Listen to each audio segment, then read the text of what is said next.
Next మనం శ్రీకాకుళం జిల్లాకు వద్దాం. శ్రీకాకుళం జిల్లాలో మొత్తం 10 సీట్లు ఉన్నాయి. ఈ 10 సీట్లలో పోయినసారి 2 సీట్లకే వైసీపీ టీడీపీని పరిమితం చేసింది. ఇచ్చాపురం అలాగే టెక్కల్లో అచ్చెన్నాయుడు, ఇచ్చాపురంలో బెందాళం అశోక్ వాళ్ళు మాత్రమే గెలిచారు. మిగతా 8 సీట్లను వైసీపీ కైవసం చేసుకుంది. ఈసారి మొత్తం రివర్స్ అయింది. టీడీపీ 8 సీట్లకు పరిమితం అయిపోయింది, 8 సీట్లు గెలుచుకుంది. వైసీపీ ఒకే ఒక సీటుకు పరిమితం అయిపోయింది. బీజేపీ ఒక సీటును గెలుచుకుంది.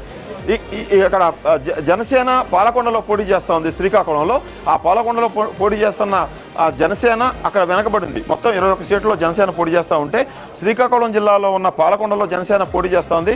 అక్కడ విశ్వసరాయ్ కళావతి ఆమె సీనియర్ ఎమ్మెల్యే ఉన్నారు, ఎస్టీ. ఆ నియోజకవర్గంలో మాత్రమే జనసేన వెనకబడింది. మిగతా 8 చోట్ల టీడీపీ, ఒక చోట్ల వైసీపీ, ఒక చోట బీజేపీ ఆధిపత్యంలో ఉంది.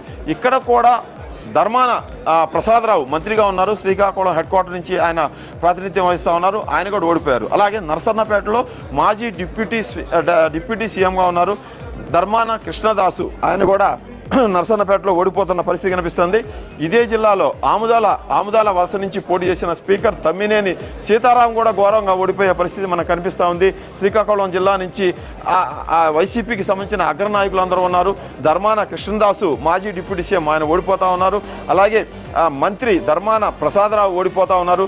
సీదిరి అప్పలరాజు కూడా పలాస ఓడిపోతూ ఉన్నారు. సీదిరి అప్పలరాజు తాను గెలుస్తానని తాను గెలుపులో ముందుంటానని సవాళ్ళు కూడా విసిరిన పరిస్థితి మనం చూసాము. కానీ మంత్రి సీదిరి అప్పలరాజు కానీ మంత్రి ధర్మాన ప్రసాదరావు కానీ ఎవరు కూడా ఇక్కడ గెలిచే పరిస్థితి లేకుండా పోయింది. మాజీ డిప్యూటీ సీఎంగా ఉన్న ధర్మాన కృష్ణదాస్ కూడా ఓడిపోయారు. శ్రీకాకుళం జిల్లాని కూటమి కైవసం చేసుకుంది. కేవలం ఒకే ఒక సీటుని వైసీపీకి వదిలిపెట్టింది.